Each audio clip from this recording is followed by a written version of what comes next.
Okay, I think that'll work. Right, let's get the wires all over the place. Let's get the microphone in place. Bump that. That figures.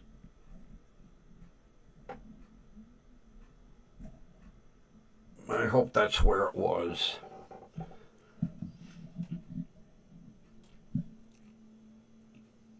There. Oh, I like this. I like this. I like this. I like this. I like this. I like this.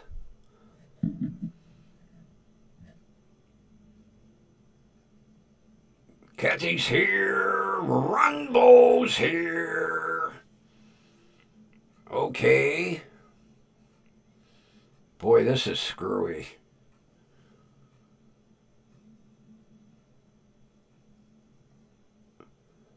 Between this live and the YouTube screen, there's a delay.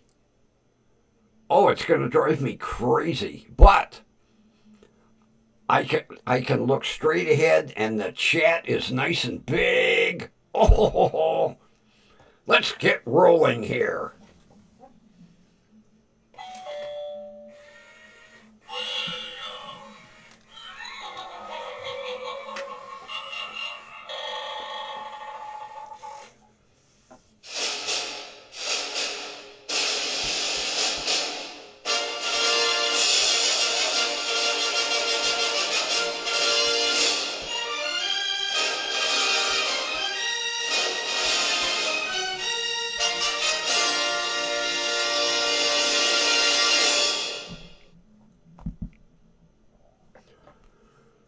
Broadcasting from station WDWL TV, corporate offices located on Grumpy Vulture Boulevard, and my studio is on Grumpy Old Man Road. And speaking of Grumpy Old Man, it's me. Linda's feeding. Okay. How is everything going with everybody today? Well, let me get this other moose out of the way. 2 computers, 2 mouses, 2 keyboards. There. Let's see. Oh, good. The chat is right on. But the delay is driving me crazy.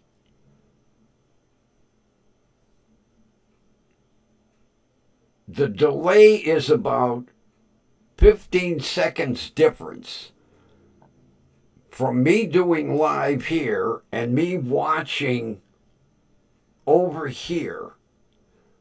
But I love it because now I have a big chat. Actually, I could probably move this monitor just a little bit so I can. There! Oh, that's even. Oh, there. Better. Way better. I can just about look straight at the camera. I have to glance over a little bit. Oh, your baby is 36 today. Well, wish her a happy birthday from the grumpy old asshole. Yeah, boy, time really flies, Jesus. It seemed like, I was just holding mine and all of a sudden he turned 40, Of course, your baby is a lot more productive than mine.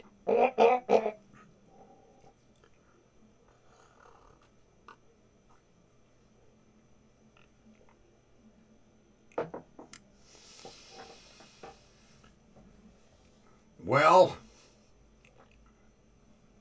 my lift, or I should say both of my lifts, were very interesting. Very interesting.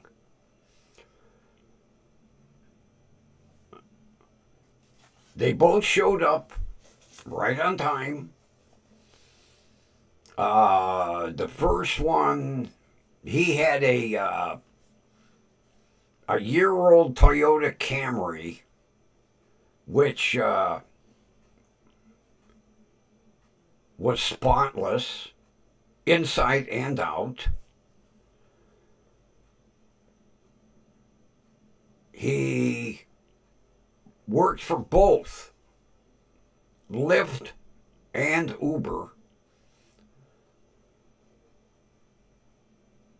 He had 2 ID cards with photos similar to like what a cab driver would have, which impressed me because when he pulled up, he put the window down and he held his ID out, told me,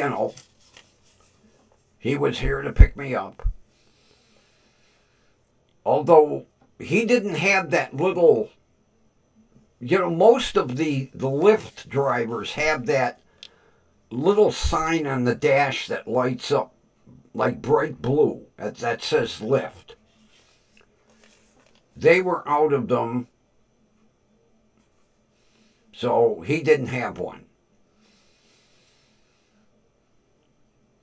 The second one, he had one of them, what the hell is it? Chrysler Pacifica minivans. Now, both of them are black. I don't know if every Lyft driver has to have a black car.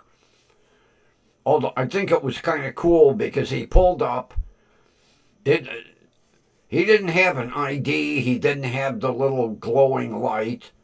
He did identify himself. And then he pushed a button and the sliding door just opened for me.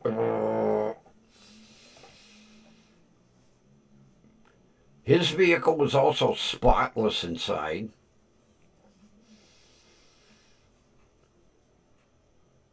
My first driver, his name was, I'm going to murder this, Azizullah.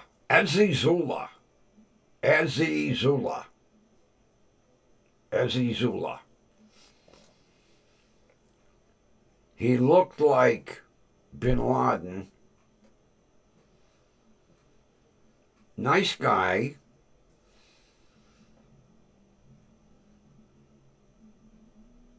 Drove exactly the speed limit.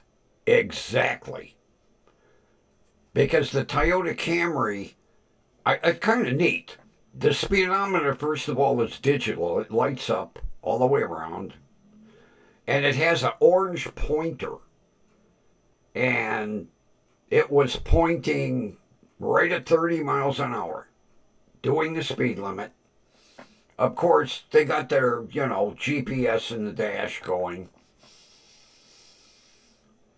So I asked him,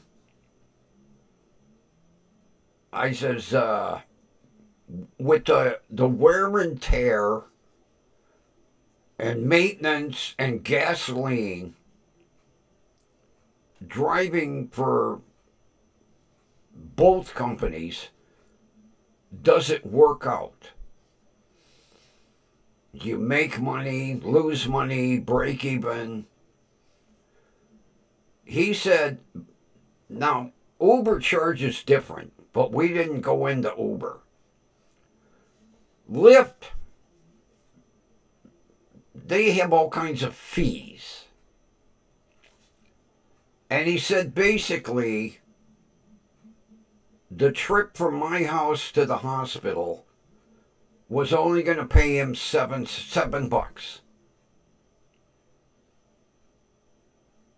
He said they are probably charging the hospital 17 to 20 because they have to give a hospital a break to get the contract. So he says out of that 20 or 17, he's only going to get $7. And he basically has to wait 2 weeks to get his money.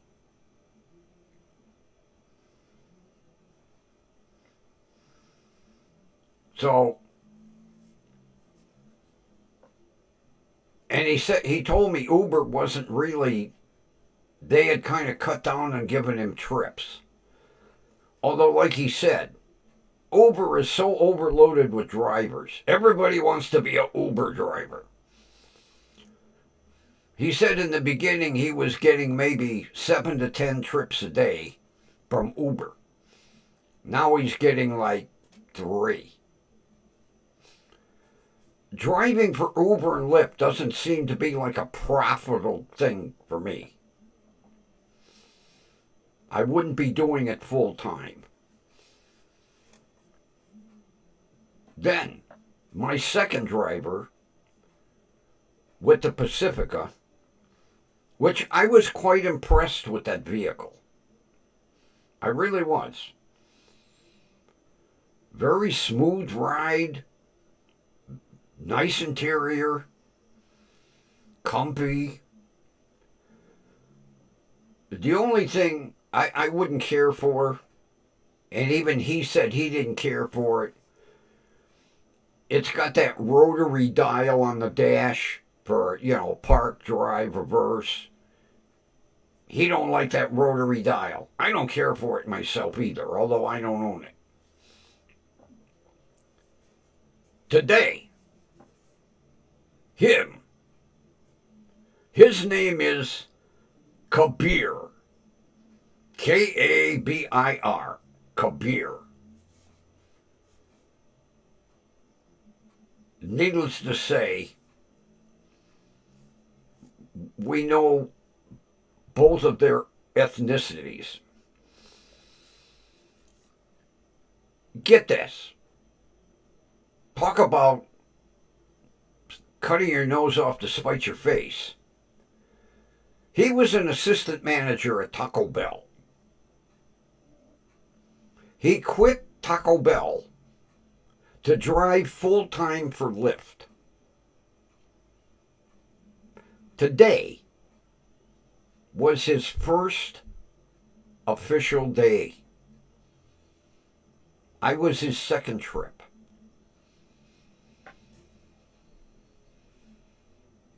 After what Azizullah told me, I don't think either one of them are going to make a living driving for Lyft, although he didn't drive for both. Kabir drove strictly for Lyft.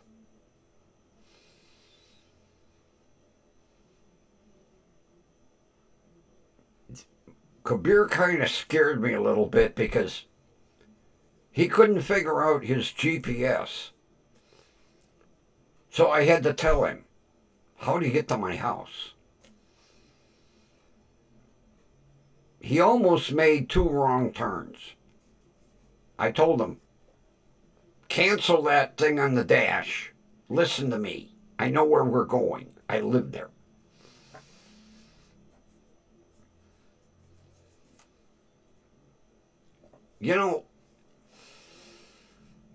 If I wasn't so against Chrysler products, I wouldn't mind owning a Pacifica. I was quite impressed with that vehicle. But right now, the way I still feel, you couldn't give me anything manufactured by, what is it, Stellantis? I had 2 Chrysler vehicles back in the day, and did I have problems with them. There.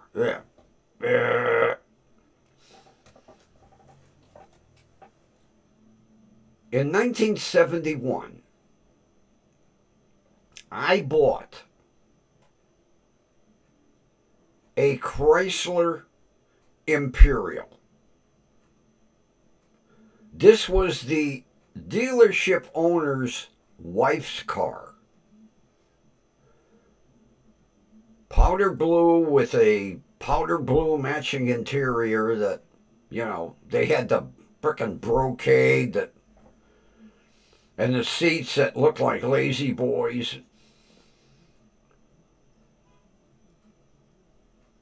One day, I'm driving to work, and it fucking quit. Now, this thing only had like 4,000 miles on it. So, I get it over to the side of the road, and that was days before cell phones. Well, luckily, where I had stopped, there was a police call box. So I said, hey, I'm broke down, I need the dealer to come pick my frickin' car up. So, luckily, my boss had been running about 15 minutes behind me. And he saw me broke down, picked me up, and took me to work. They get the car in,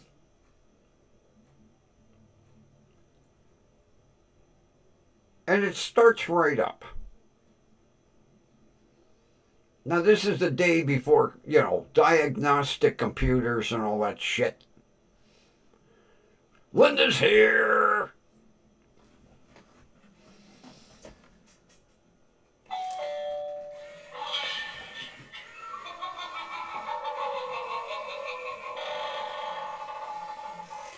So after work, my boss takes me to the dealer. I pick it up, get in, starts right up, everything's fine. Next morning, I'm halfway to work, and it quit. Luckily, I over to the side. Luckily, my boss was running behind me because I always left a little earlier than him. He sees me broke down again. So I left it unlocked. I put the keys under the mat. We got to work. I called the dealer. I said, hey, the goddamn thing's broke down again. Now, supposedly it never had broken down on his wife. Yeah, right.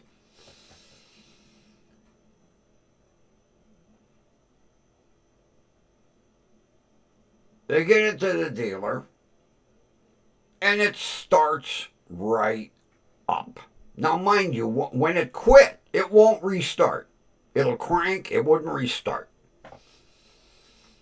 They call me, they said, hey, we don't know what you're doing, but it started right up.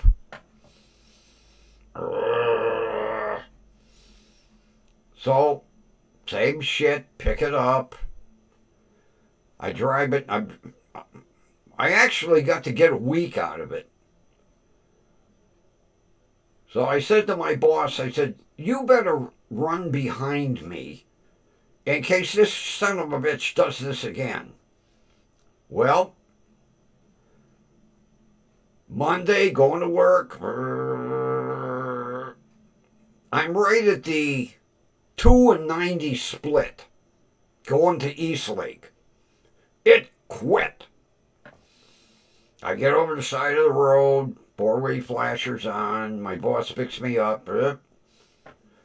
Because I worked at 2-91 in Eastlake.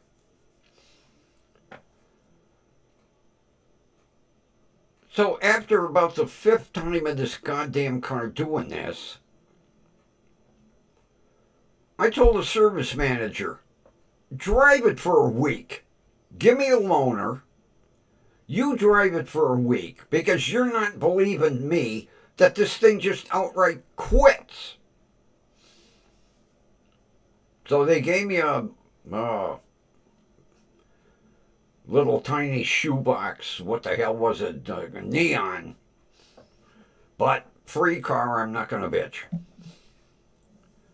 Well, it happened twice to the service manager. I'm not making this up.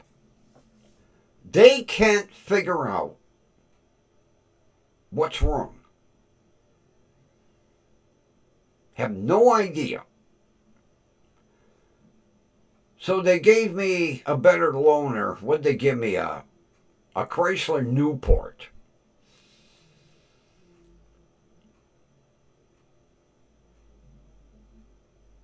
And they had the car for like a week, and I'm not hearing anything from anybody. So I stopped at the dealership, and my car's over in the corner. I walk over and I look in it. There's no fucking interior in it whatsoever. Gone. Dashboard's out of it. No carpeting, no seat, nothing. Gutted. I said, well, what the hell's going on here? Well, the factory has authorized us to put a brand new wiring harness in, front to back. I said, oh, okay. 2 weeks later, I get the car back. Now, I asked the service manager, did you test drive this thing? Oh, yeah. How long? Well, I drove it up to McDonald's and back. I said, I'll tell you what.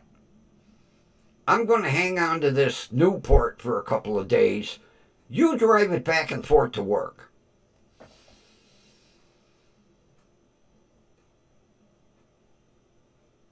He kind of gave me a rash of shit, but finally he agreed.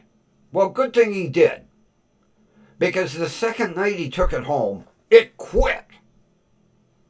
Now, they have put a brand new wiring harness, front to back.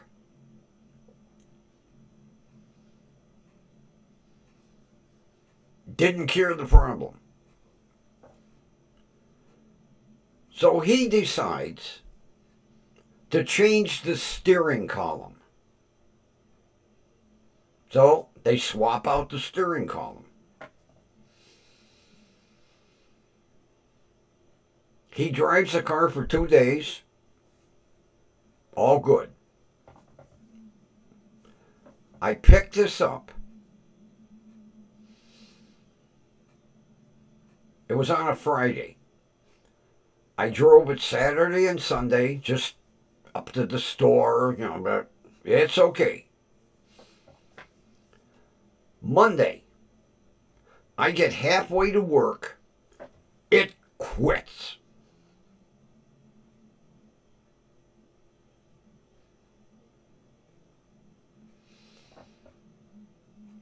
They tow it into the dealership. And at that time, Lee Iacocca was CEO of Chrysler. Well, Grumpy was an asshole even back in the 70s. I write a letter to Iacocca. And I had gone to the public library, because that was before Google. And in the Who's Who section, I got his home address. So I sent it certified mail. I get the little green card back about a week later. L. Iacocca. Oh.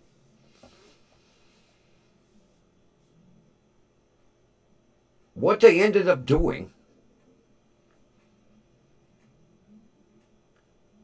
is buying the car back.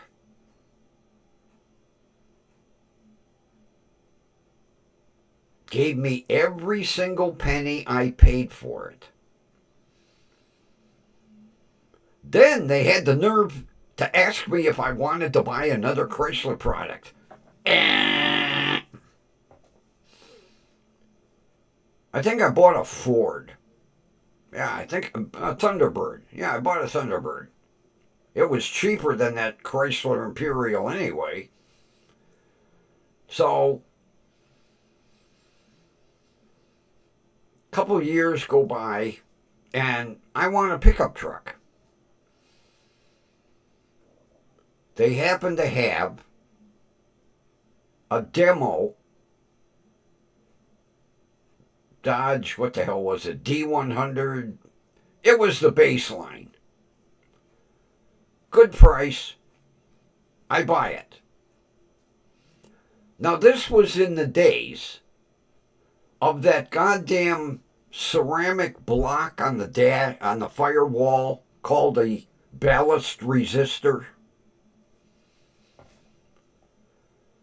I'm driving the truck to work. It quit. I was like, Jesus Christ. Luckily, my boss, So the ballast resistor blew out. It burned out. They replaced the ballast resistor. I drove the truck another 2 weeks. It quits again. Get it to the dealer. Ballast resistor. So what they did was they ran the wires off the firewall inside the vehicle and gave me a box of brand new ballast resistors. And they said, if it quits, just unplug it, plug a new one in, start it up and go. I said, I don't like that idea. Can't you figure out what's blowing the ballast resistors? No. So I went into the dealership owner and I said, I don't want it. I don't want it. With the bullshit that he had with the Chrysler Imperial, they gladly bought it back. And I have never owned a Chrysler product since. Oh, bourbon chicken. Oh, that sounds tasty. Send some to me.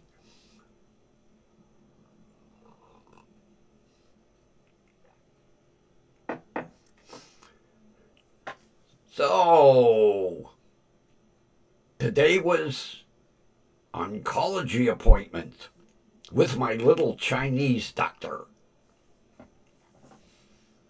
So I go in and they do all the, blood pressure, weight, all the bullshit. He walks in, walks right up to me, taps me on the pocket because I had forgotten, took cigarettes with me, and he goes, oh, I see we're still smoking. I said, sit down, Doc, give me the lecture. He said, why are you still smoking?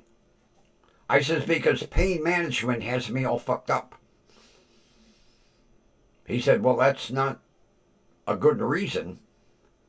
I said, well, when the pain sets in, I just automatically grab another cigarette. So he says, you and I need to talk. I said, we're doing that right now. He said, no, we need to talk serious. I said, I thought that's what this was. He said, you need to schedule another CT scan with contrast. I said, again? He said, yeah, again. I said, why? He said, well, the last one wasn't too clear. But there's something going on in the bottom of your right lung that I don't like. I said, well, what's going on? Well, he says it appears that the tumors are starting to grow again. So I need another CT or MRI, not CT, MRI with contrast. I says, okay, I'll schedule it. And oh, by the way, I need blood work done. Oh, whoopee. So it wasn't really great news. After the lecture about the smoking, which I knew was coming anyway, so I have to schedule another MRI with contrast.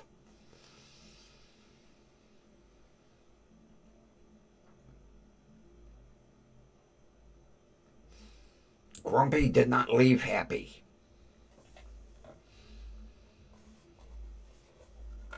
Although he didn't really yell too much about the smoking. He just wants me to try to cut back. I said, well, you happen to know my doctor from pain management. He said, who? I said, Todd. He's your doctor? I said, yes. Well, Todd, perfect. Every Wednesday, Todd is at Parma, supervising infusions, whatever an infusion is. So I said, talk to Todd, and he'll tell you how they're fucking me over. I have gone back to 2004. And you'll understand why I'm still fucking smoking. So he said, well, Todd's here. I says, I know. I saw him duck around the corner. He says, I'll have a talk with him. So next month, I'll be able to find out what the conversation was, because next month I get to see Todd. Yeah, Kathy, I wasn't too happy to hear that news either.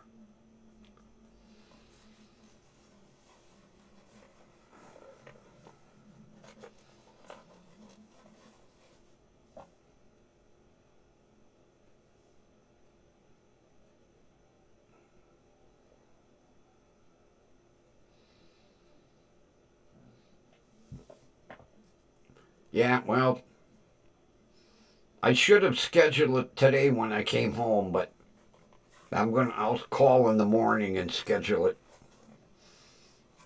I really was not in the mood for anything when I got home.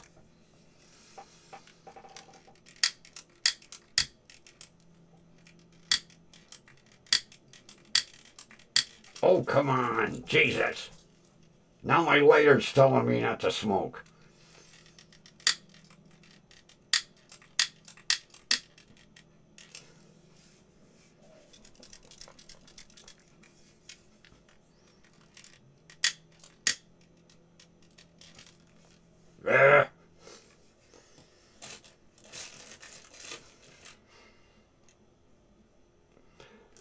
You know, if it wasn't for the goofy delay,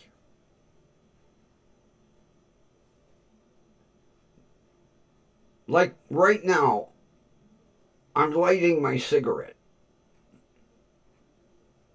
That's how long the delay is between doing the live and it broadcasting to you. But the chat is marvelous.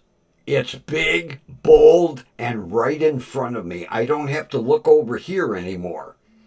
I can just look almost straight ahead and the chat is right there. I'll show you how long the delay is. Watch this. The delay is over here.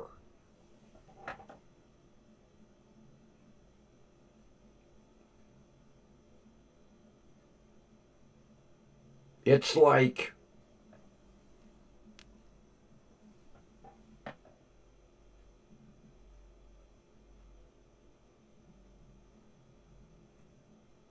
five seconds. There's a 5-second delay. And that's what's driving me crazy. Between me talking to you right now and what you're getting at home, is a 5-second delay. I can't watch that screen. I have to look at the chat. It's goofy. But I'm glad it works. The only thing I had to do, I almost blew my eardrums out. I had to turn the volume down. There was a big echo. So the volume is shut off on computer 2.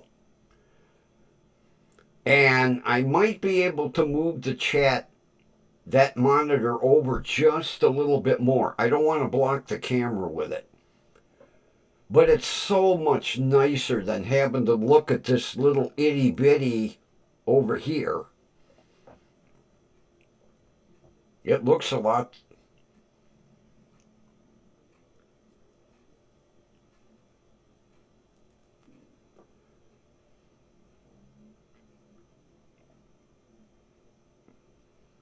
What, Linda, like I said, I think I have to look at my scans. I think I had like 5 tumors on the right lung. I had 3 on the left. I have 1 on my diaphragm.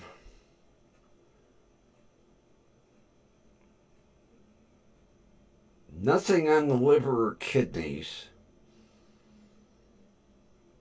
I'm trying to think. There were some more tumors. Everything shrunk. And I was great for, oh my God, I've been going on probably 4 years.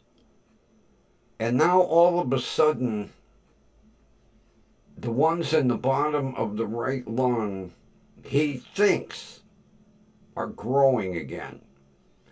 Something with the last CT or MRI with contrast was a little screwy. Oh, I'll tell you what, when they put that scan up on the screen, I was like, holy shit. And and I've told you the story, I didn't have any goddamn symptoms. Except I was having a problem swallowing. And when they told me I was stage 4 plus, I almost fell out of the fucking chair. And then they showed me the CT scans, the MRI scans. I was like, holy Christ. And like, drop my cigarettes on my brand new, just washed these blue jeans. Like my oncologist told me, my first original, he said cancer sneaks up on you. He said 90% of the time by you realize that you aren't feeling well, you're in advanced state. Because it's not like, when you go to your doctor, they do a blood test and they check your sugar and they check this and check that, your cholesterol. They're not checking for cancer. They're not actually checking for any diseases.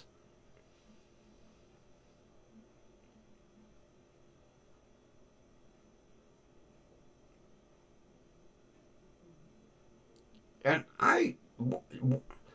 when they gave me that diagnosis, I was shocked. I was beside myself. I'm like, you gotta be kidding me. Nope. Here.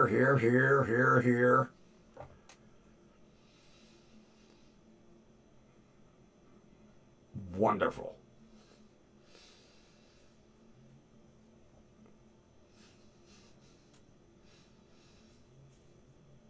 And basically, remember I told you my primary care was all upset about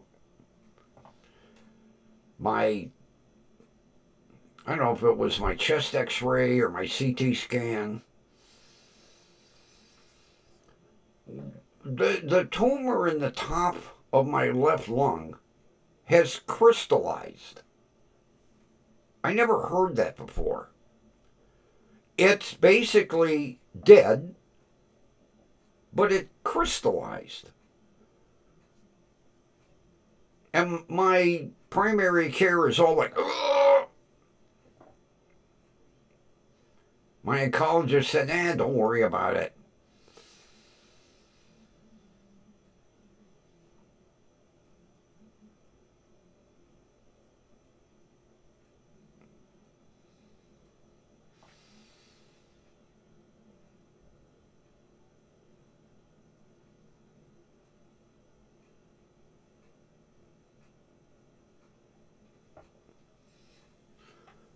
Let me see if I can tilt this a little bit.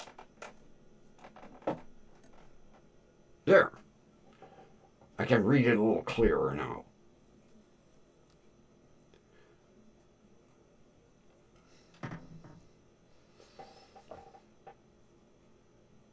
Yeah, it's amazing how these goddamn tumors can grow. And, your body just kind of adjusts.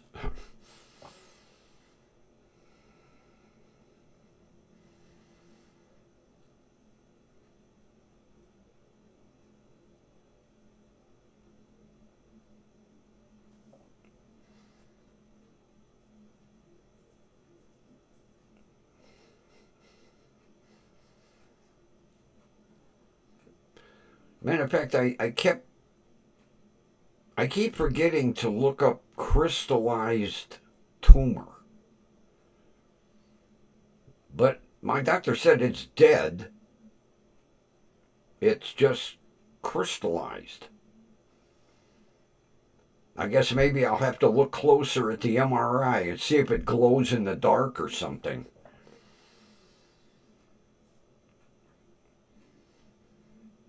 So I have to get a regular MRI for my pain management doctor. Then I have to get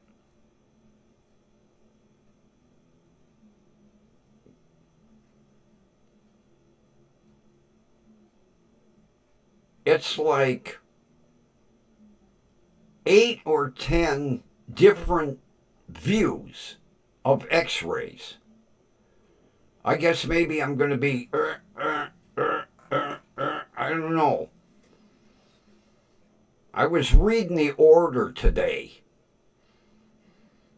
and the x-ray he wants of my total spine is like 6 different shots.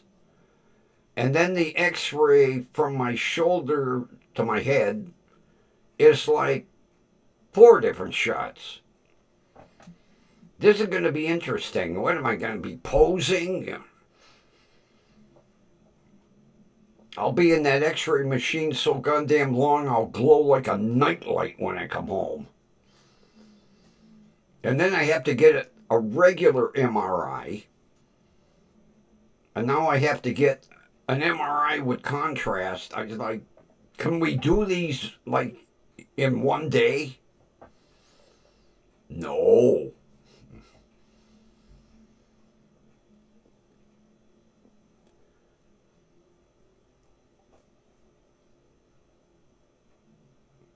Yeah, I was trying to read.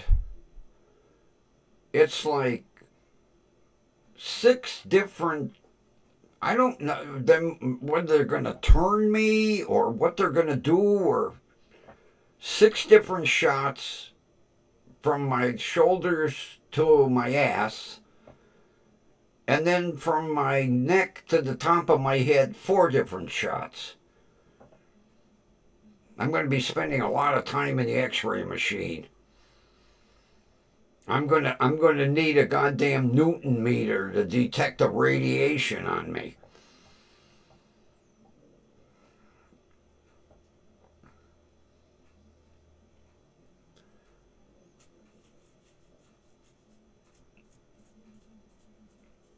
And then, when my oncologist said, well, I need you to go for blood work.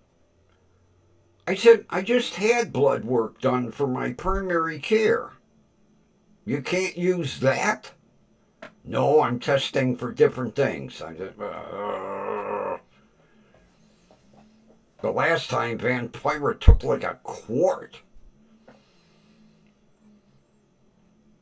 So it's going to be fun times.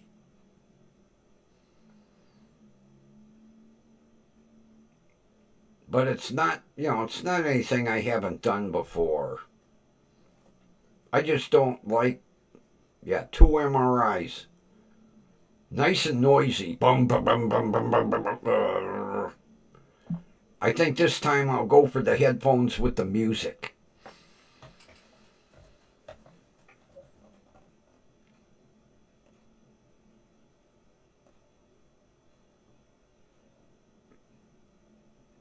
All I know is after going through all this shit, first of all, they better straighten my pain out.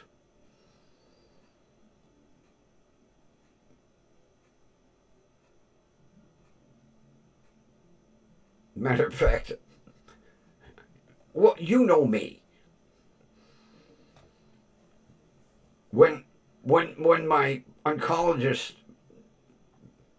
asked me why you're smoking so much, I came right out and I said, because pain management has me all fucked up. He said, well, that's putting it one way. Explain. So I did.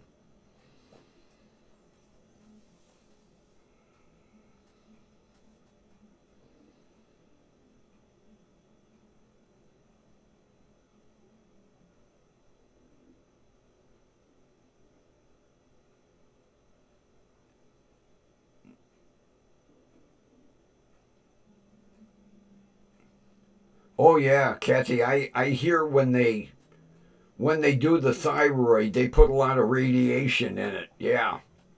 That machine was going click, click, click, click, click, click, click. That meter was going boom, boom, boom. Yeah. When I get done with with all the X-rays, they'll need a Geiger counter. I'll come home at night, shut all the lights off in the bedroom, and there'll be a glow.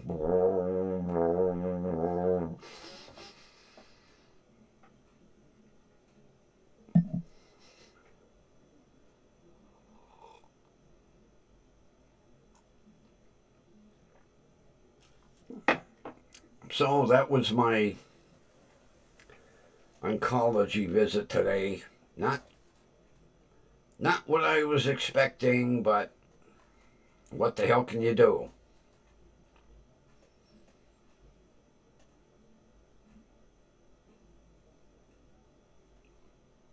You just take it and run with it, you know?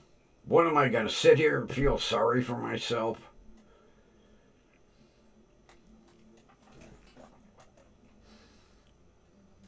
Oh, I can imagine, Kathy. I remember in grade school,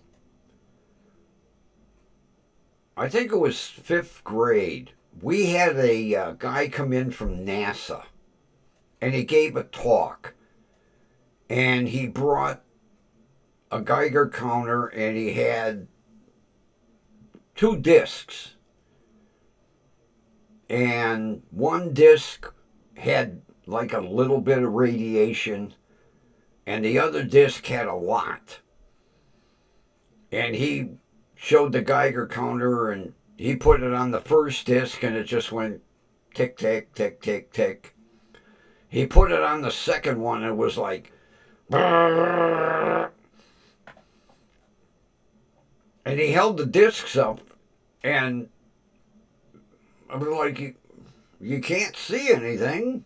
He said, yeah, radiation you can't see.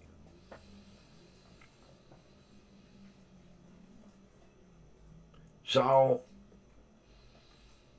as a matter of fact, when the nurse came in to schedule my 6-month appointment,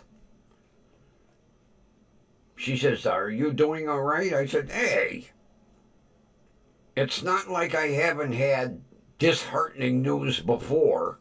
I said, don't worry, I'm not going to go home and jump off a bridge. I said, if he says chemo again, hey, I've been through it many times. I know what to expect. I won't get that first time shock when the girl from the pharmacy came in a moon suit, gloves up to here, booties, face mask, goggles. Now I started saying, well, what's with this? Oh, if these chemicals get on their skin, they'll burn the skin right off your arm. I was like, oh, wait a minute. And you're putting that in me? Well, yes. But it won't burn the skin off your arm. Oh, no. Okay. Of course, my oncology doctor with the lecture. You don't want to be putting chemicals in your body that they don't need, like cigarettes. I said, yeah. And they don't want to be putting chemicals in your body like chemotherapy. He said, right, so why are you smoking? I said, rotten habit, doc. I said, go ahead, yell at me.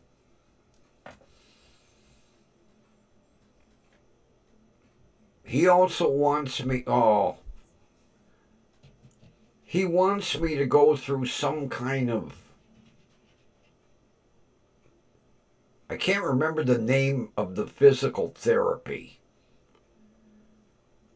Almost sounded like, holistic physical therapy. Although being Chinese,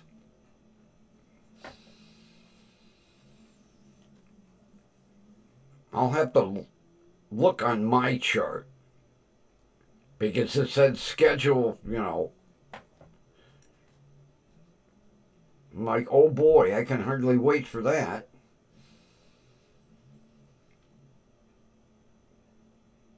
Because he asked me, he said, well, what makes the pain worse? I said, physical exertion. And you're going to want me to go through physical therapy? Yes. But she will teach you how to move. Really? You mean I'm not supposed to move like this? Or am I supposed to move like this? Almost sounded like Tai Chi or something. I can't wait to meet this one. Next thing she'll have me doing yogurt. Oh, please, no. No yoga.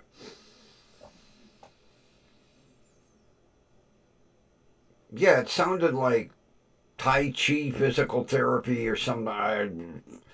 I kind of tuned him out there for a few minutes. So this should be interesting. She's going to teach me how to move. I thought it was like automatic. If you want to lift your arm, you lift your arm. If you want to put it down, you put it down.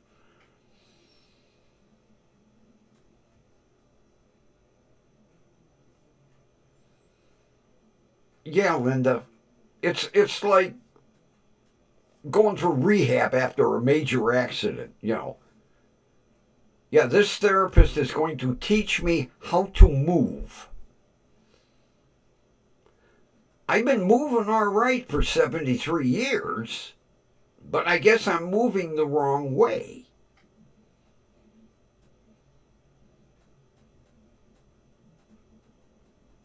At least it will give me something to talk about on the show.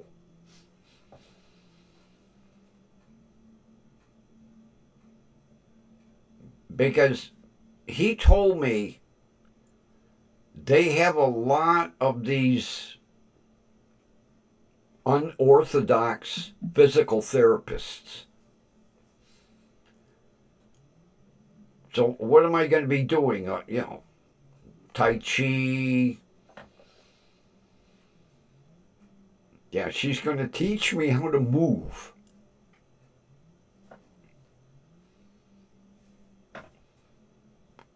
I thought I was moving all right. Everything works. But she's going to teach me how to move.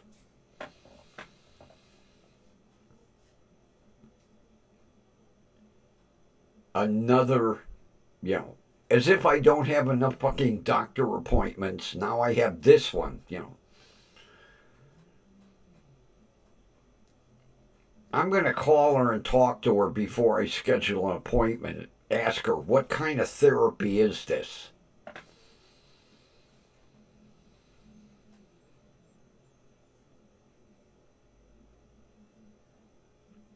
Oh, I ain't going through all that shit, Kathy. Oh, no. Now, the massage don't sound bad. This therapist almost sounds like Mary Ann, Miss Holistic Healer.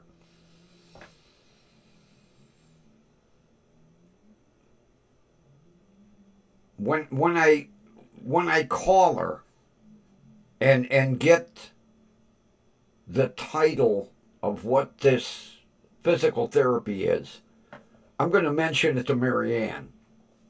Mary Ann will probably be, oh boy, you're going to love it. Not.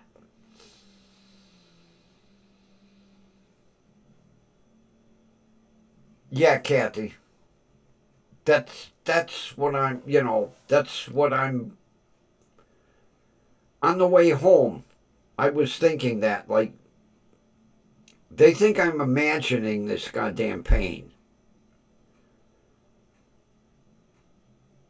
What they don't know, well, my pain management doctor knows, I have every fucking test that was ever done to me at the Cleveland Clinic. I have copies of everything. I went through every... I had that, what do they call, EEG, where they put all the sticky things on your fucking head. I went through that. You name it, I had it. Because they couldn't figure out what was wrong with me.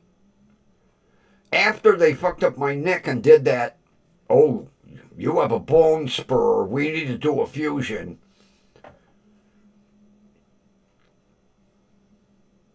They put me through the ringer. I went through some kind of test on a treadmill, and I had shit wires stuck all over me from head to toe, and they were reading the machine, and I must have had like 40 of them down my back, and I'm walking on this treadmill, and they're reading the screen, and then that, where they put that cap on your head that's got 500 stickers and 9,000 wires. I went through that. And I have copies of every one of those tests. And matter of fact, I brought that big ass file. And it's got, everything. CT scans, MRIs, X-rays, you name it. And I gave it to Todd and I said, here, take this home and read it. Go through it so you know exactly what I went through.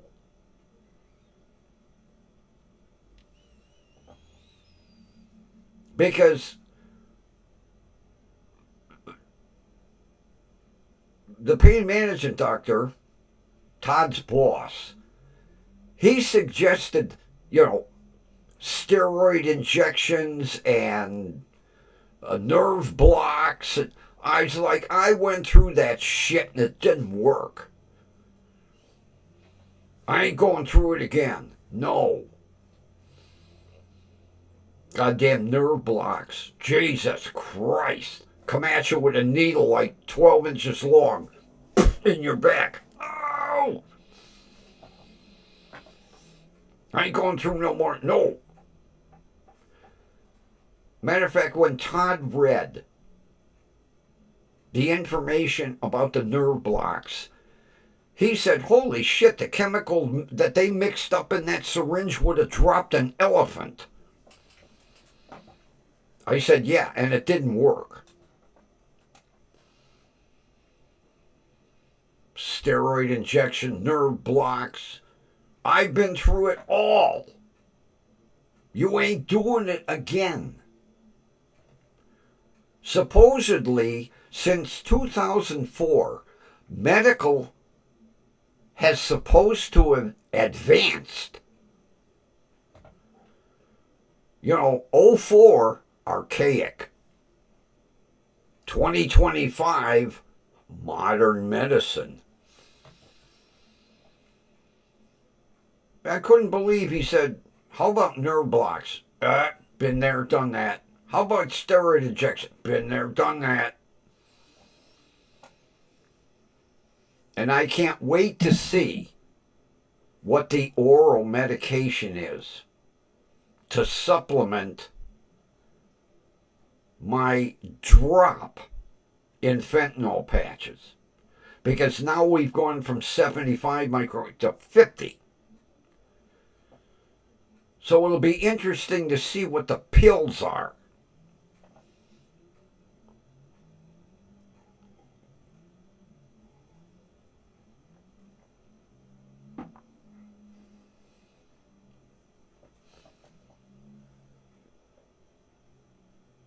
Because he did it kind of sneaky, because it's not showing up on my chart. And I know he typed it in. And when I got home, there was a notice that said, prescription waiting for pickup.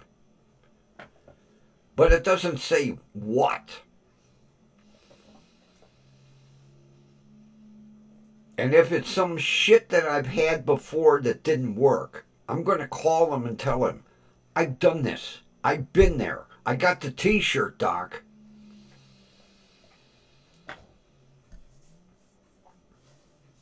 I get the impression we're going to go back to '04 and we're going to experiment again. When we did have it right on the money, I had a really decent quality of life until the government decides to fuck everybody over.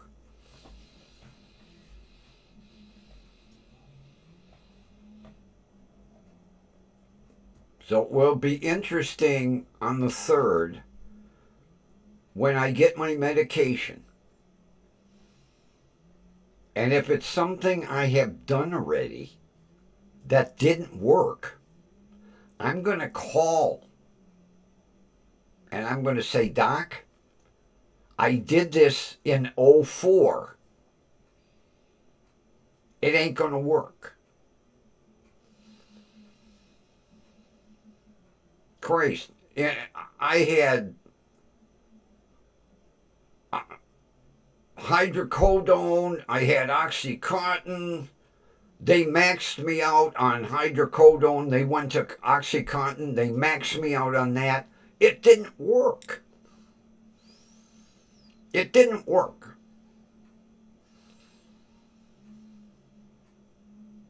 So when I get my prescription on the 3rd, when they deliver it, I'm going to open the bag and I'm going to look and see what it is. And if it's some shit that I had back in '04 and '05 and '06, I'm going to call the doctor and say, this ain't going to work.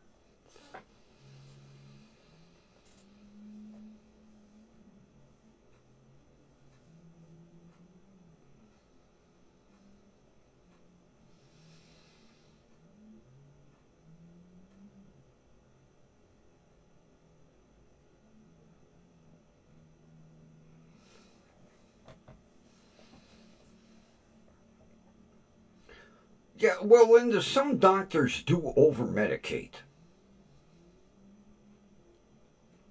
I wasn't over medicated. I was medicated to the point where I had, I'll say, a fairly decent quality of life.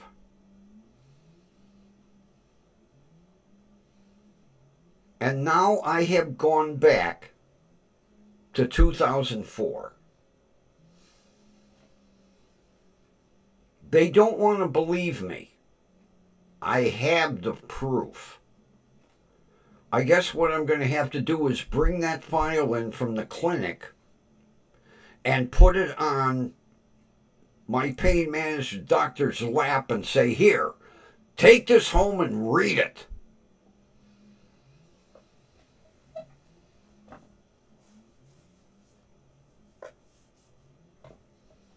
God, it was to the point I was having 2, 3, 4 tests a week. Oh, yeah, it's not this. It's not this. Try this. Nope, not that.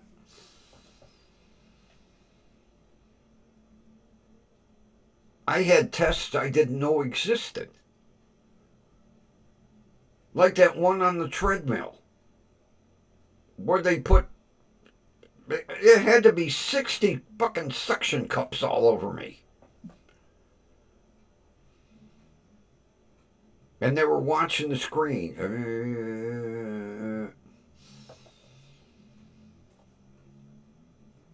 Matter of fact, when I mentioned that test, everybody's like, what the hell's that? I thought, I don't know, but they did it.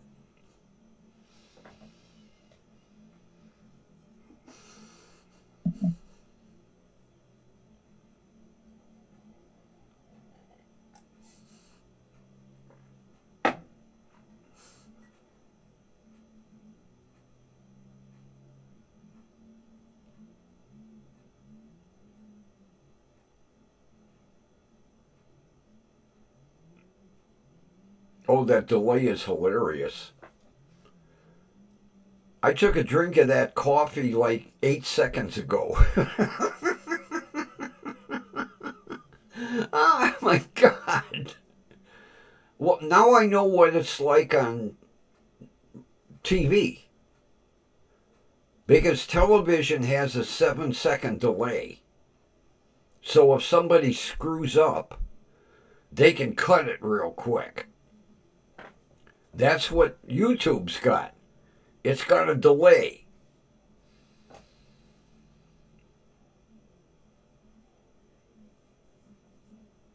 Well, maybe it was a stress test. I don't remember what they called it. You know, everything's in medical terms. They can't say, oh, this is a stress test. You know, this is a biometric something, something, something, you know. Oh, okay.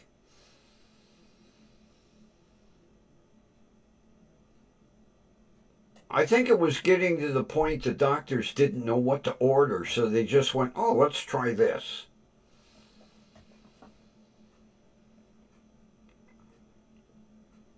Although that bathing cap with all the suction cups and wires was kind of cool.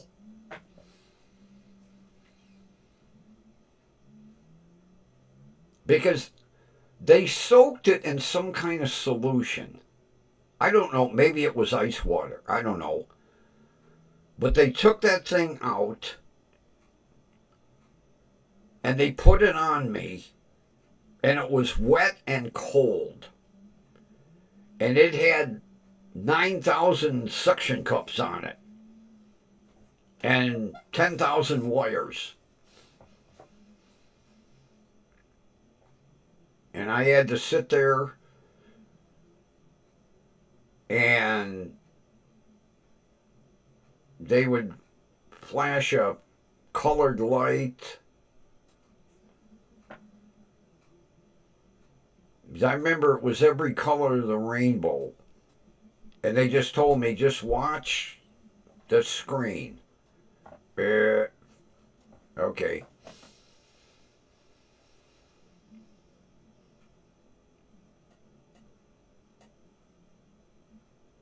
EKG, EEG, ABCD, EFG, you name it, I had it. I actually thought for a while I was like kind of a guinea pig. Hey, we haven't run this test yet.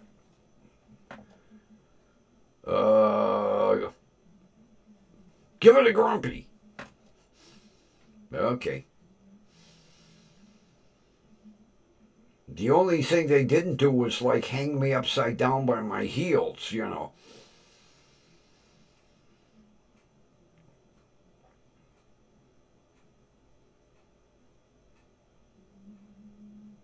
Because I remember when they x-rayed me from head to toe, and I had to lay on the x-ray machine, and they took a shot like every 2 inches.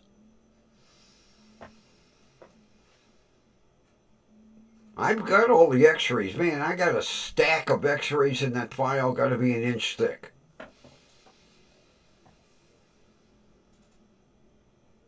Although what did I do with it? Well, I showed it to you guys.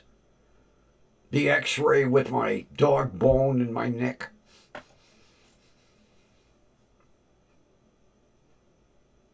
But that was the nice thing of being at the clinic, working for the clinic.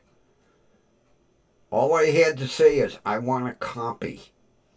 And when the test was over, I got a copy for my personal file. Everything they did. Because I remember like the guy that was doing the CT and the MRI, they were pissed off that they had to make double copies of everything. I don't care. I'm getting it for free. I'm an employee. Gimme. As a matter of fact, my first primary care doctor at Metro, you talk about impressed. Because the first time I met with him, I brought that big ass file with me.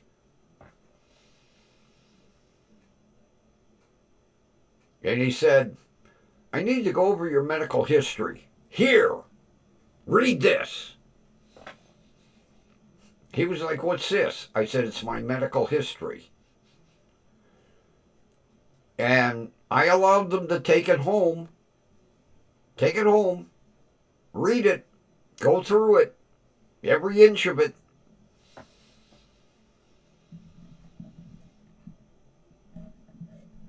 Because, I just hit the button here. Damn it.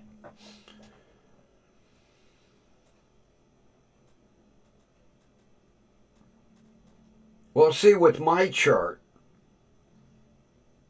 all my shit, but see, I like it physically in my hand, Linda. That was the one thing I liked about the clinic. Although it was before my chart, too. But this way, I've got everything with me. Because basically, my medical history stopped when I switched from the clinic to Metro, because it's online. It's not in my file. That's what I don't like about this online shit. Because I was able to walk in with a file, with everything.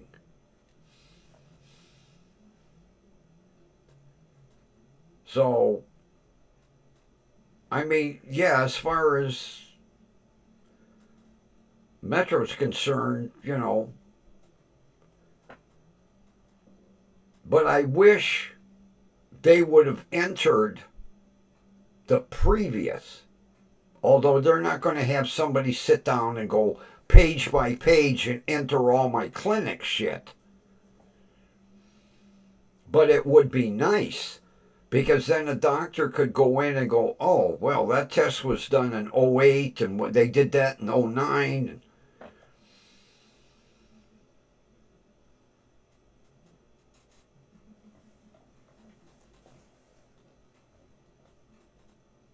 I mean, when I pull that file out, friends of mine are impressed. They're like, whoa.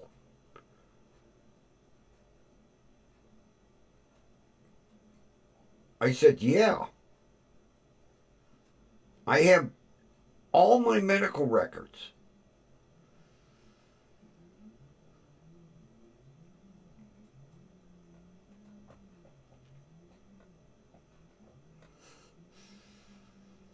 Well, yeah, well, Linda, I've got, what have I got? A 1 terabyte and a 2 terabyte hard drive external. I should put everything on there, but I'm too fucking lazy. I should have done that from day one, because that way I would have my paper file and then I would have my digital. Maybe, well, good thing to do over the winter, since I'm, housebound anyway. Take and start transferring everything off of my chart onto that external hard drive. And that way I just like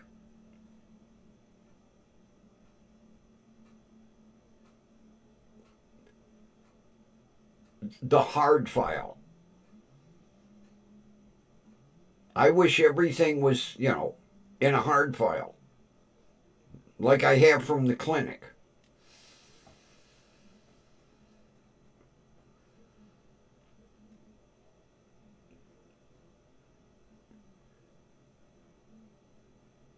And you know how I started? When they first started trying to diagnose shit, it started with x-rays. And the girl that was doing the x-rays, she went, would you like some for yourself? I was like, I'll make you a copy. So she had taken like 5 x-rays and she made me a copy. And then I got home and I'm thinking, you know what? If I can have all this shit for free, why not just keep getting all my... And that's how it started. Right now that file is probably 3 inches, 4 inches thick. I've got it in a big, heavy, monster thick folder that I got from the hospital.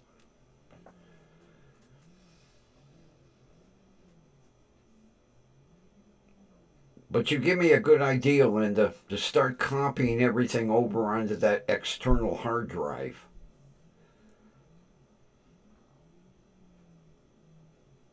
Rather than having everything stored in the cloud.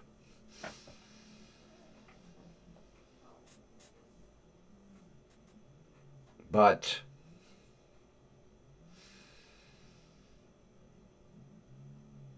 I mean, every single doctor I've had, I brought that file in. And they're shocked. They're like, my God, we've never had a patient with medical records like this. I said, well, you got one now.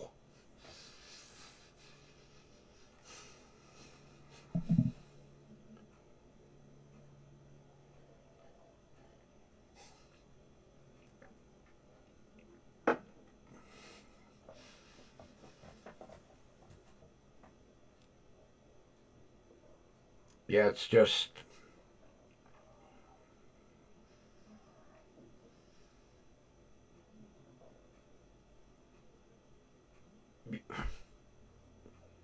Put the cup down, Grumpy, there. The delay driving me crazy. Now, the chat is equal on both of them. When it comes up on the right screen, it comes up on the left screen at the same time. It's just the video is 5-6 seconds behind. I don't know how they do it in a TV studio because, there's monitors all over the place. Although, if you do it for a living, you get used to it.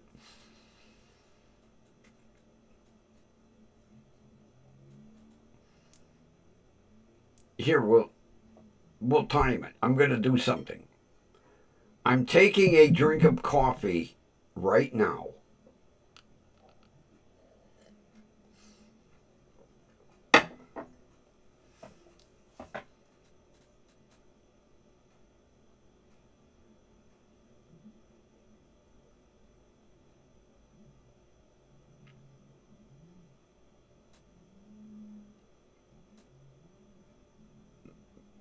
What was that, 7, 8 seconds from when I...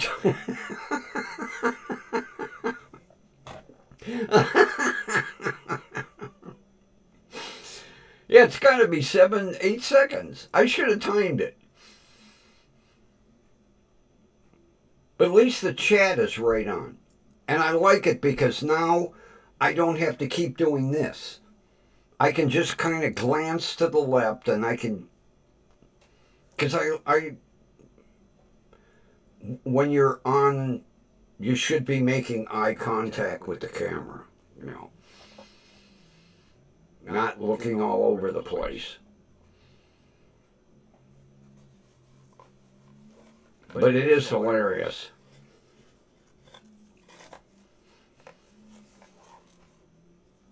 So, how's the weather in your area today? It only got up to 68, but it was sunny. So it made it feel a little warmer.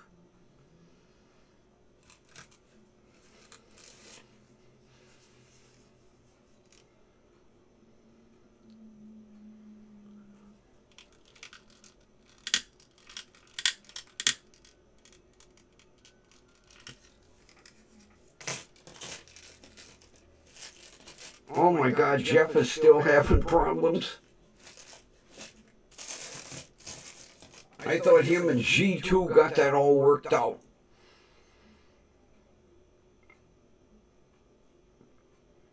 See, that's why, it's bullshit that you have to go on these streaming platforms. Although, I've never really studied YouTube to the point where if I was doing strictly on YouTube, can I insert a video like everybody else? You can put a video up and talk.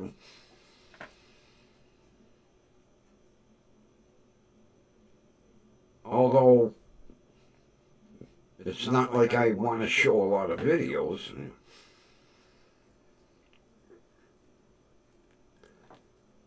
But it would be cool, like if I went out and shot something with my, my fancy camera.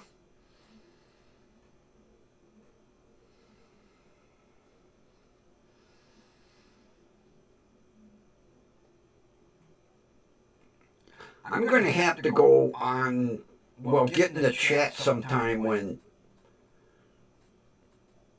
Jeff and Scotto aren't big. I haven't chatted with Scotto since the last time he came in here.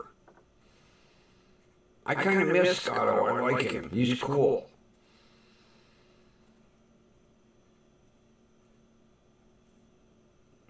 Although I haven't emailed him lately either.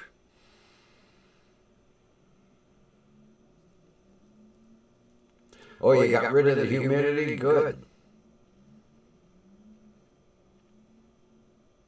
Yeah, I hate when it gets really humid. Oh, God. You get all sticky. And I just hope the weather is decent next week so I can get the master cylinder put on the shipbox. Because the master cylinder should be here Friday, according to the tracking. the master cylinder and all the fittings that I ordered should be here. 77.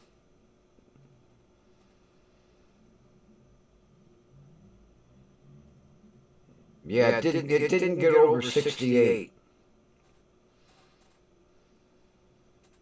I'm hoping the weather kind of warms up a little bit. I mean, yeah, we're in goddamn Labor Day already. Jesus Christ, where'd the summer go?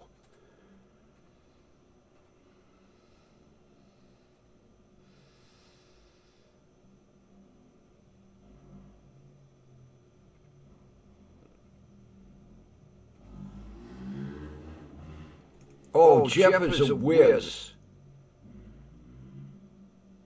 He can sometimes have like 14 goddamn tabs open and he switches back and forth between them. He's great at that shit. He'll pop this in and then pop that in and pop this in. But I haven't watched them guys in probably 3 months.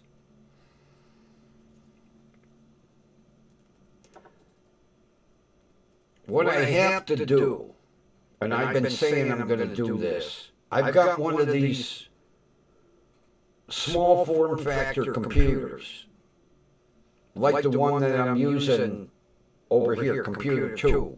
They look like a little, they're about the size of a little book. Get it hooked to my spare TV in the bedroom. And that way, I can, go in the chat, because I'd be using the TV as a monitor. Right now, if I watch them, I'm just watching them on my TV. I watch them live, but I can't react to the chat. So what I have to do is, it wouldn't take that long. Gee, big deal. You hook up an HDMI cable and have a little tray table next to the bed with the computer on it and the keyboard and the mouse. And that way I can chat.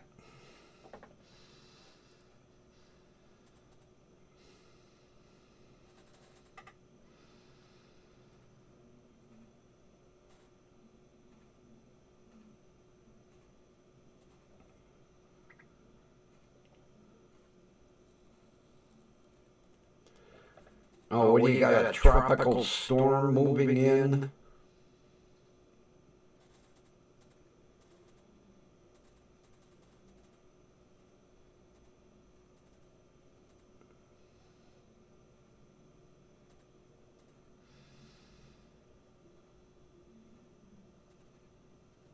Oh, did I miss a good show? What night was this, Linda? I guess I'm going to have to go back and watch it.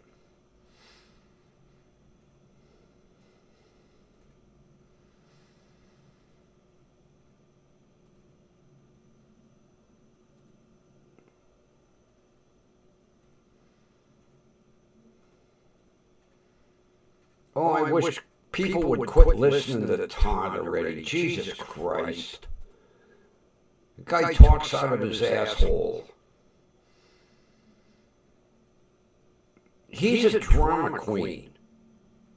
That's all he is. He's a drama queen. He likes to dig up and throw dirt.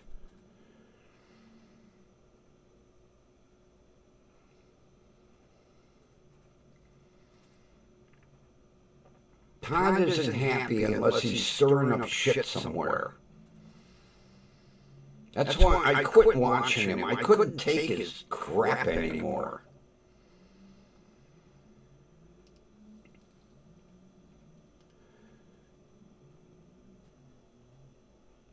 He's the type of person, he believes his own bullshit.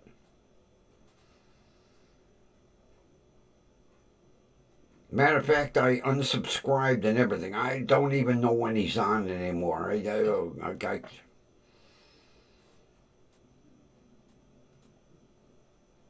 I'm not into all that crap.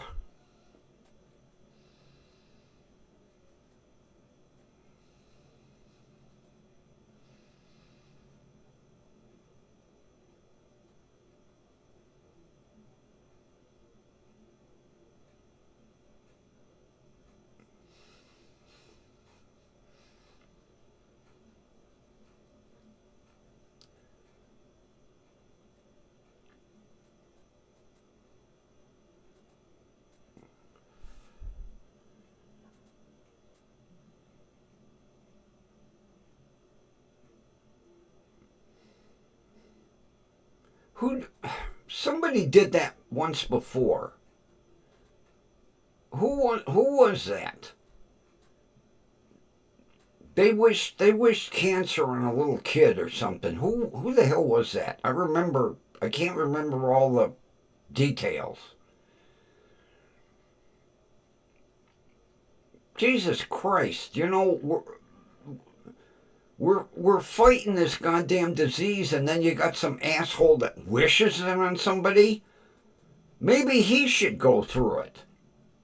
He wouldn't survive one chemo session. Oh,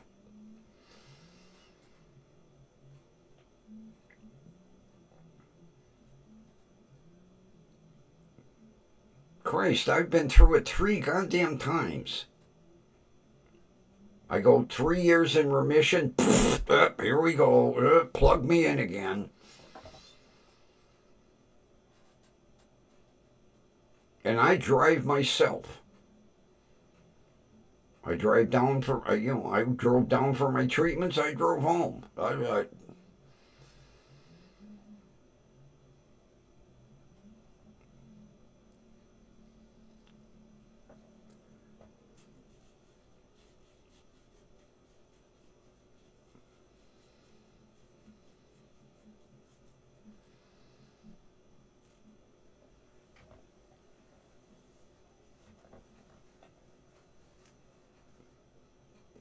Yeah, I wonder if Kaiser's doing roll call. Cell three's here, cell four's here, cell five's here. Yeah. Wonder if he's doing an imitation YouTube show in prison.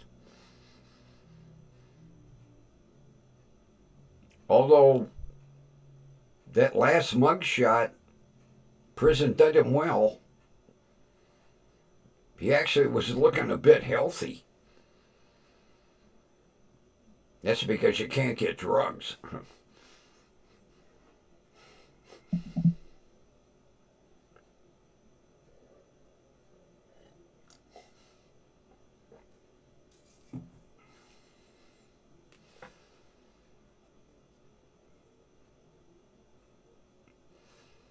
Oh, Kathy,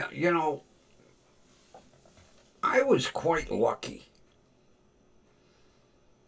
I really didn't get sick until like the next day. Because I know my doctor gave me a rash of shit about driving. He goes, "Oh, you shouldn't be driving."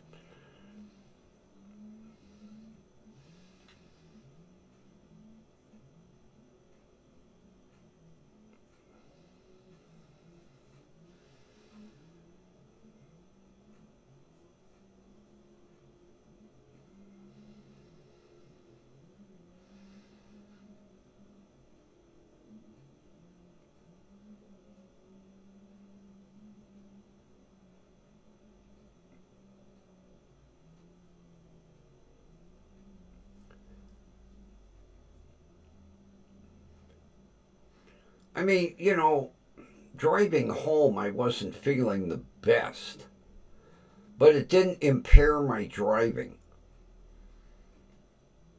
But my oncologist kept giving me hell. Hey, we got the van service. They can pick you up in it.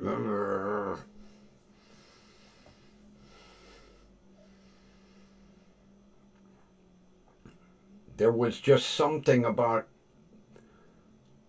12 to 14 people in that Ford Transit van, and I was the only white person.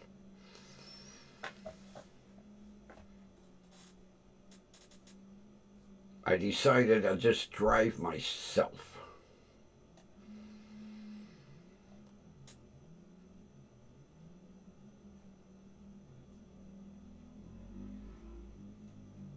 Oh, yeah, Linda, I bet you he had a hell of a hard time going through. Oh, I could imagine.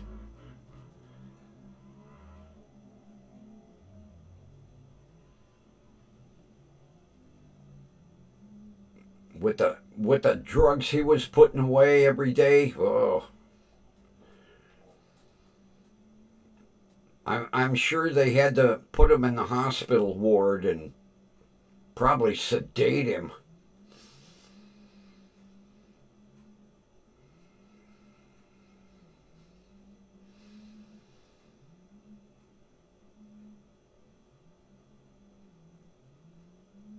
Oh, colon cancer. Oh.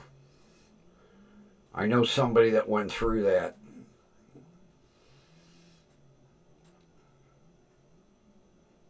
Matter of fact, he ended up having a goddamn shit bag.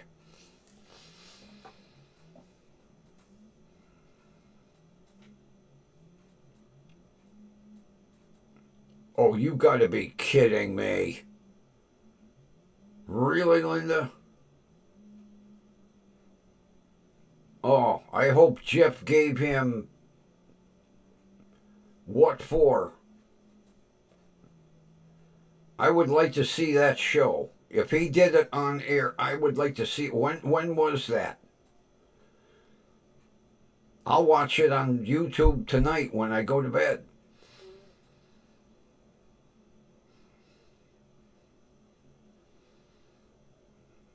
What day was it?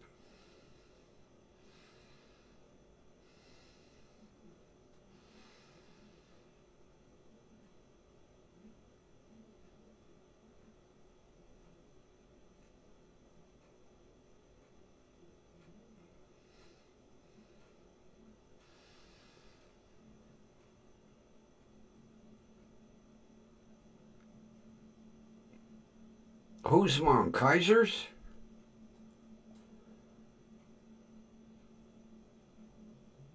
Last night? Okay. I'll watch that tonight. I'll just go in my search bar. I want to see that.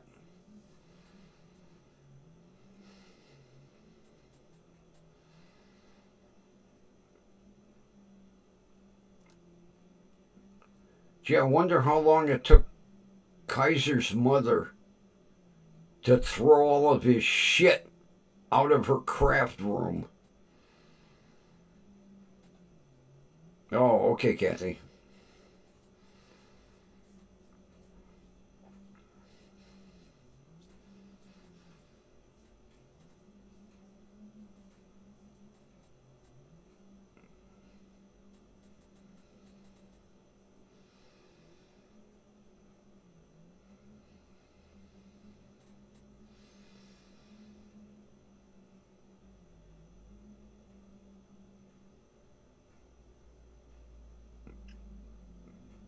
I'll watch it tonight.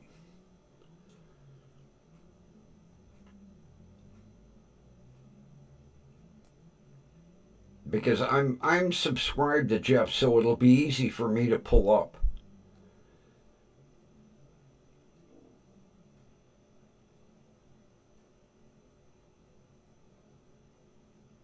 That should be interesting. It should be entertaining.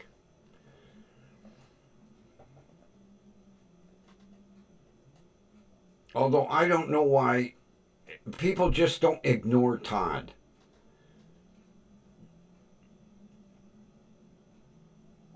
Because, like I say, he's a drama queen. I can guarantee he knew how to fire Jeff up, and he just wanted to enjoy the drama.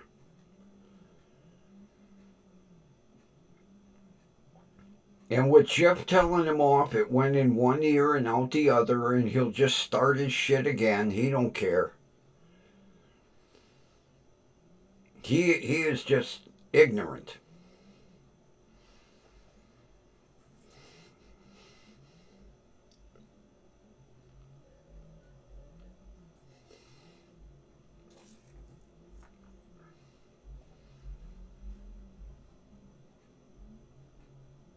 I don't even think Stone Vet follows him too much anymore. I think Josh got fed up with him because of the drama all the time.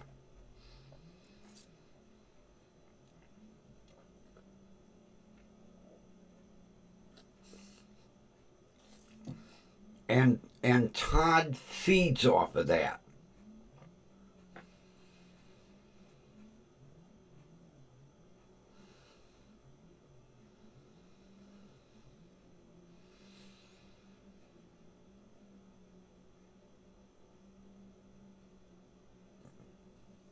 Good, that'll give me something to give me a break from Murder in My Village. I'll watch that tonight.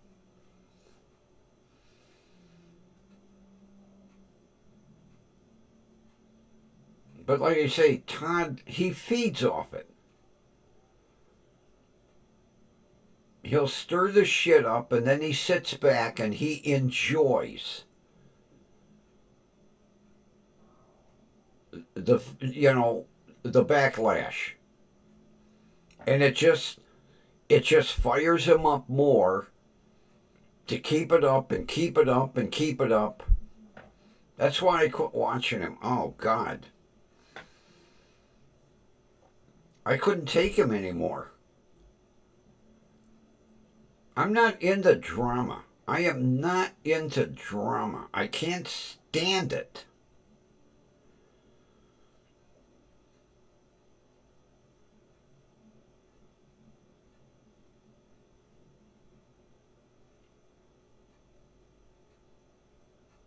See, oh,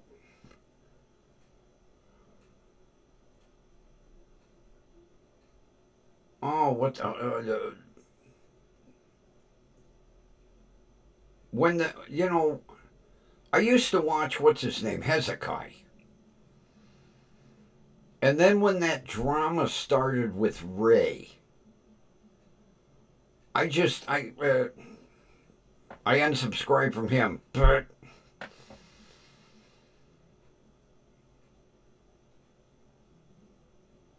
and Ray was his producer, and she's gone. I don't even know. Does Hezekiah still do a show? I know he used to be on every single morning. Breakfast with Hezekiah.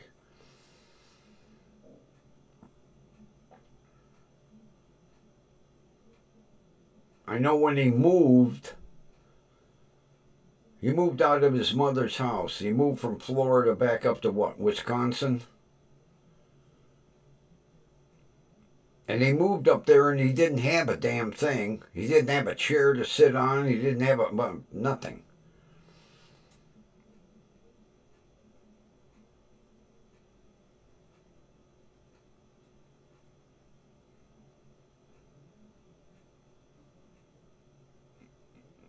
Yeah, Linda, that's why I can't watch drama. I really can't. Especially when you're talking out of your ass. You never heard of Hezekiah? He used to be on every single morning. Like from 6 to 9.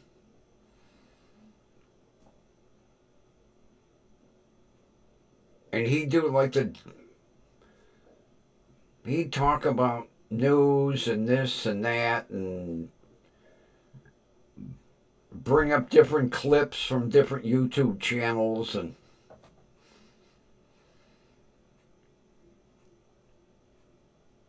And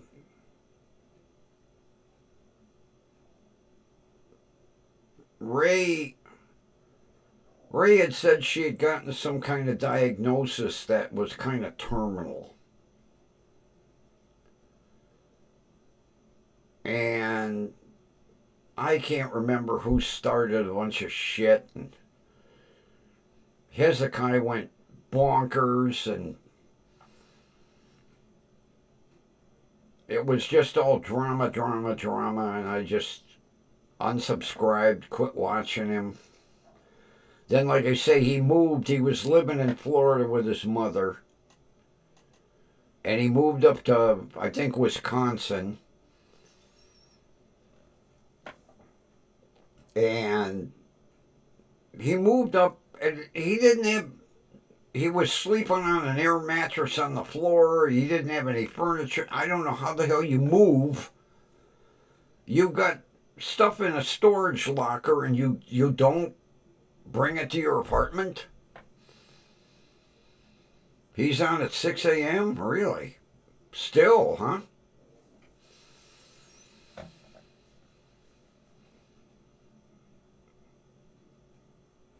I haven't. All I know is Ray disappeared. She moved. I mean, they both moved. She moved somewhere. He moved up to Wisconsin, and then Ray, like, vanished.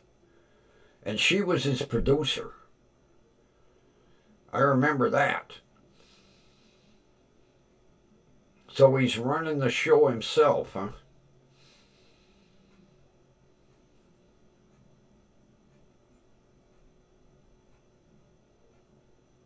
Because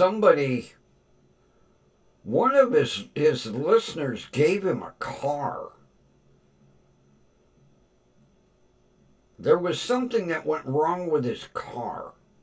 And one of his followers gave him a car. I remember that. Because they felt sorry for him. Oh, well, Ron, if that happened, I'm sorry to hear it. But she did mention that she had gotten some kind of diagnosis and it was terminal. And then everybody thought that she was, bullshitting, and she said that just for sympathy. And then all the drama started, and I don't know, Hezekiah went ballistic. I can't remember. I think he went ballistic on Shiz, too. And when all this shit started, I was like, oh man, I don't need this, especially in the morning.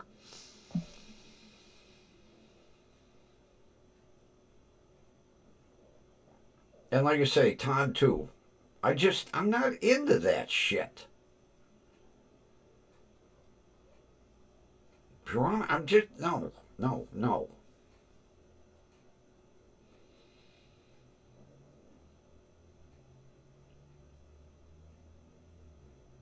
I would rather watch all the drama in the court cases during the day.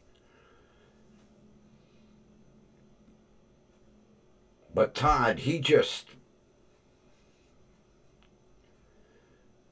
could piss off the Pope. That's the way Todd is. You'd hear swear words coming out of Pope Leo.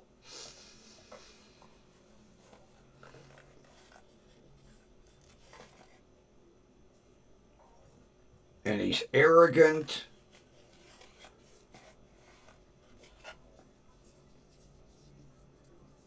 Oh, well, Glenn Harlow, the millionaire. That guy has got to be a millionaire with the fucking money that he gives away all the time, even if it's only, $5 at a time. Christ, look at how much he gave Kaiser. And he only does it so that somebody mentions his name. He likes to see it in the chat. Oh, look. I gave $4.99 in a super chat.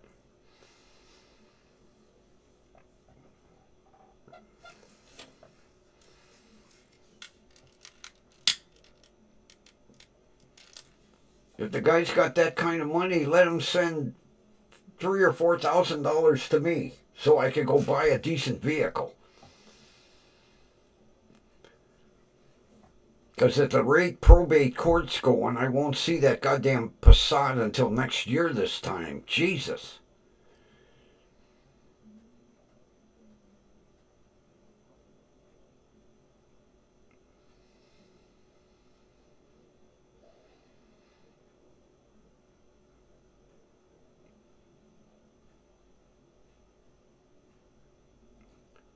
Well, Ron, it's not something I want to hear about somebody, but if he's got a ton of money, let him send some my way. Instead of financing people like Kaiser and Todd and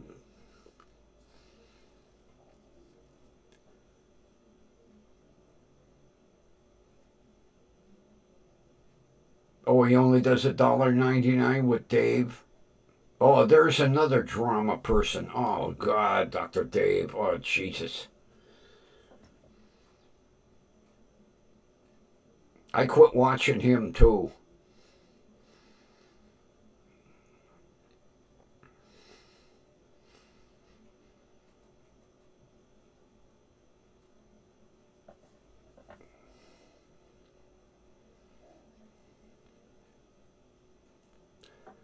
I can't believe Dr. Dave still has followers. Jesus. Although there are people that just thrive on drama. Not me.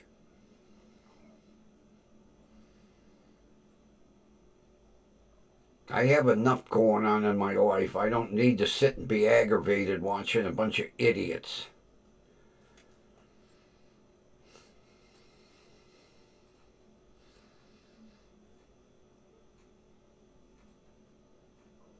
Not that everybody wants to hear me talk about my health problems, but at least I'm not out begging for money and putting up GoFundMe's and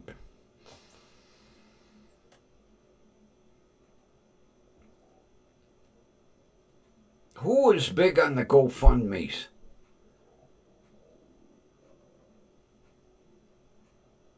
Somebody had like 3 or 4 going at once.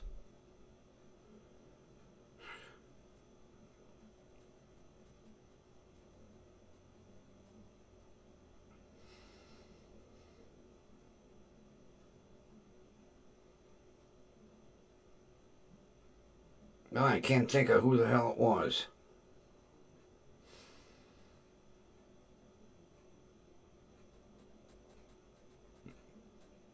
Well, that's it. Yeah, Ron. Yeah, Chris Ryder. Every time you turn around, he was doing a GoFundMe. I think I think GoFundMe wiped him out. If I'm not mistaken, I think they realized it was bullshit and they took him down. I'm not 100% positive, but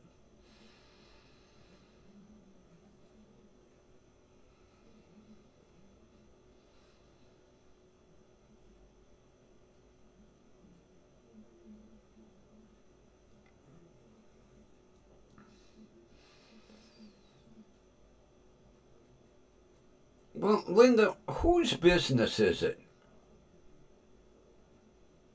Yeah, I mean, all well and good you get somebody,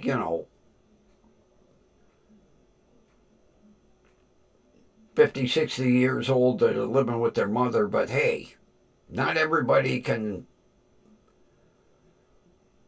live on their own.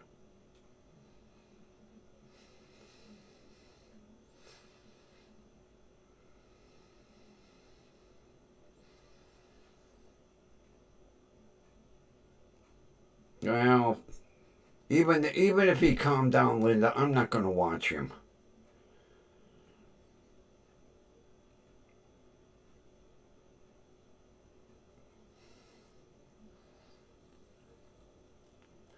And I never paid attention to Blackheart Knight or Cohen.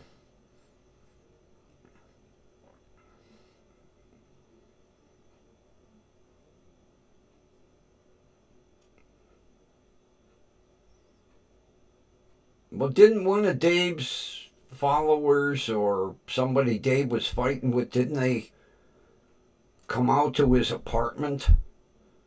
I think that scared the shit out of him. Kind of told him, like, hey, you better back down a little bit.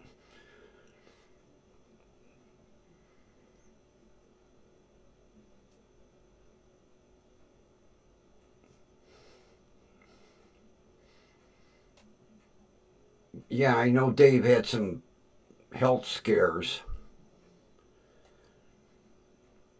But you know, you can't get wound up in all that drama and it not wind you up inside and make you sick.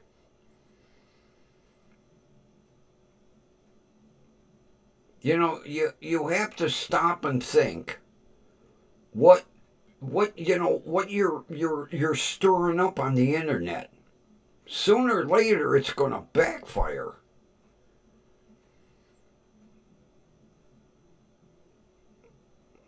Oh, Wyatt's another. Oh God. We could sit here all night and list all the idiots. Wasn't Wyatt the dumbass that used to do his live from his bathroom? Is that who I'm thinking of? Somebody used to do go in their fucking bathroom and do their live.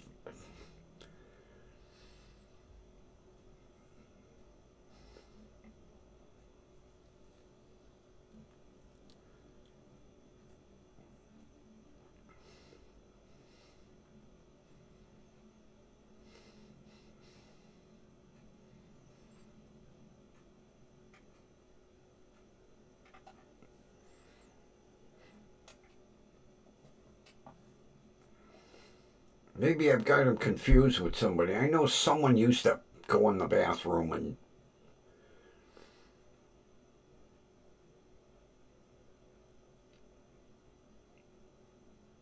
Okay, I thought it was him.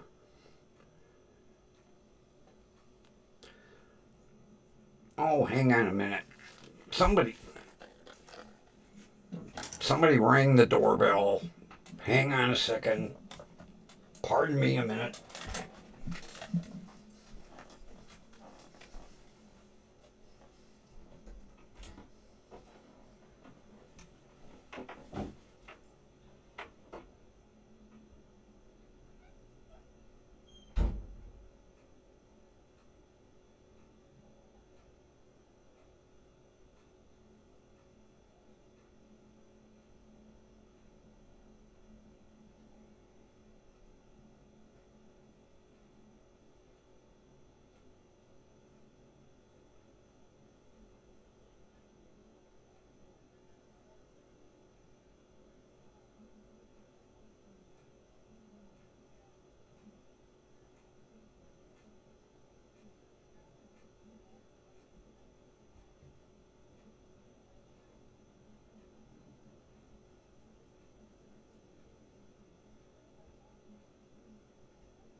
Jesus Christ.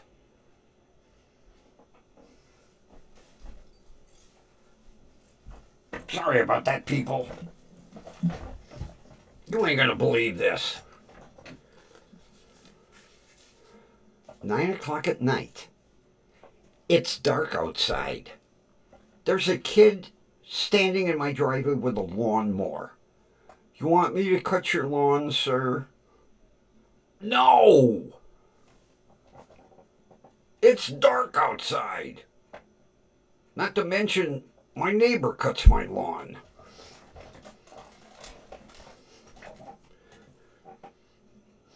I deliberately don't cut my grass. because my neighbor sits on his couch across the street from me. And he looks across the street and he goes, I don't like that lawn. And then he comes over with his lawnmower and cuts my grass. He's been doing it since I moved in here. I like my lawn a little bit longer, because I got a different kind of grass out there. But hey, if you're going to come over with your lawnmower and your gasoline and cut my lawn, go right ahead. But it's dark outside, and this kid wants to cut my lawn. Can you imagine what it would look like in the morning?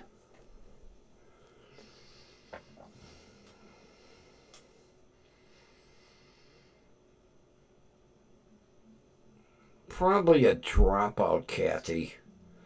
You would be surprised how many kids are running around this neighborhood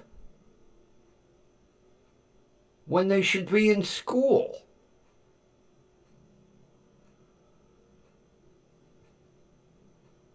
It just amazes me.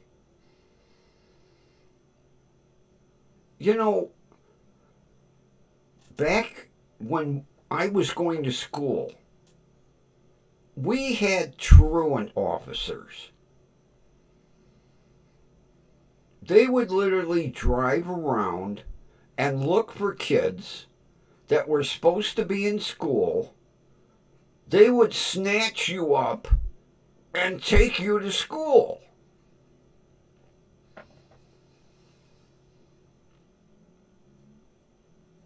I remember the one that used to drive around here. He had a white car, and on the door in red letters, it said, Cleveland Public School Truant Officer. No, on the door it said Cleveland Public School System, and on the front fender it said Truant Officer. I haven't seen a truant officer since I've been in school.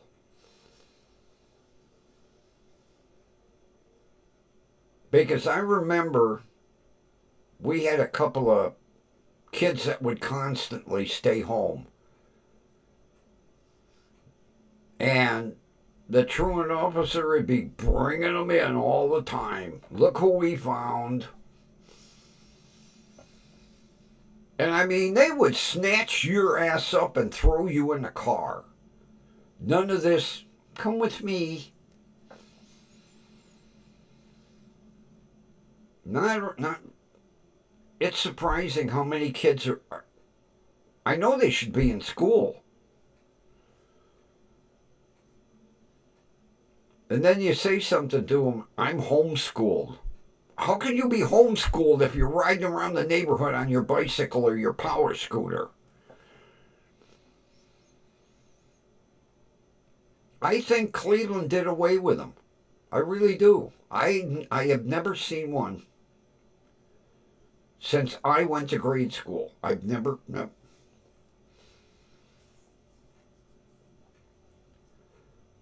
Because I can remember him driving up and down every street in the neighborhood. And if he saw you, he'd run after you, snatch your ass up, and take you to school. Right into the principal's office. Look what I found. Not anymore, I guess.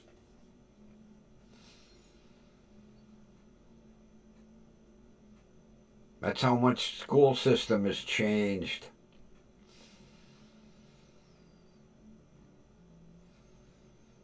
Yeah, it used to scare the shit out of. See that white car coming down the street?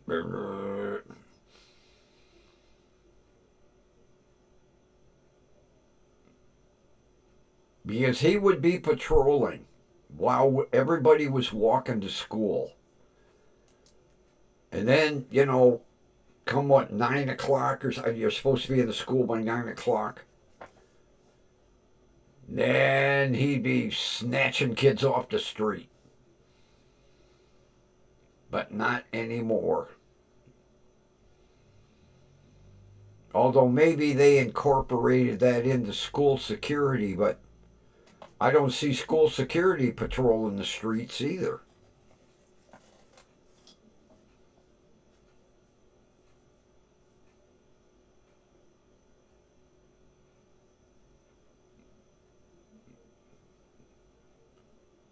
But yeah, if I'll go up to the store, say like 10, 11 o'clock. You see kids, riding around their bikes or their power scooters. Or, like, why aren't you in school?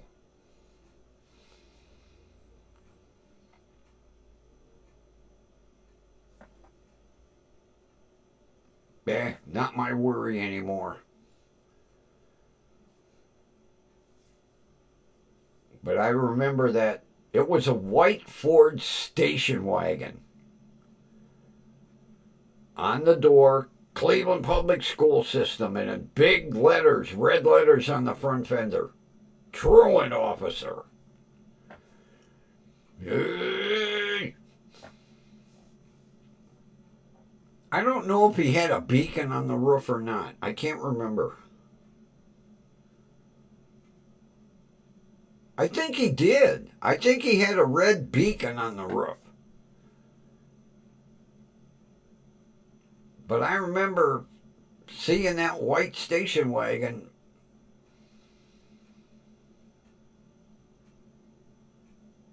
And there was one guy, I'll tell you what, you didn't want to mess with. He'd kick the shit out of you and then take you to the principal, and the principal would kick the shit out of you.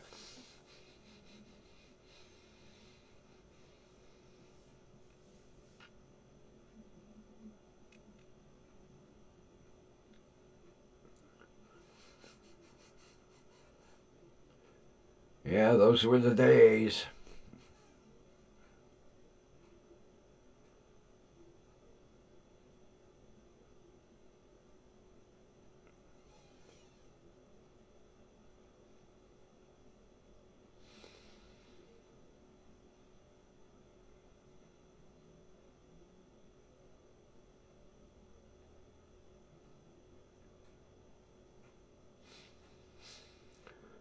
Oh yeah, that was a good movie, Ferris Bueller's Day Off. Yeah.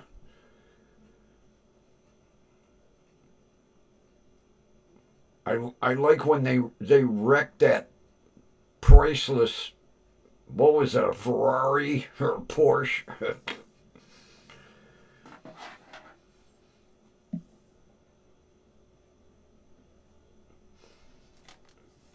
Well, peoples, I think it's that time.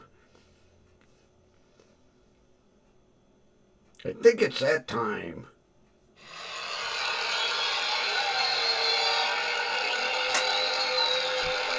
It's been an interesting conversation tonight.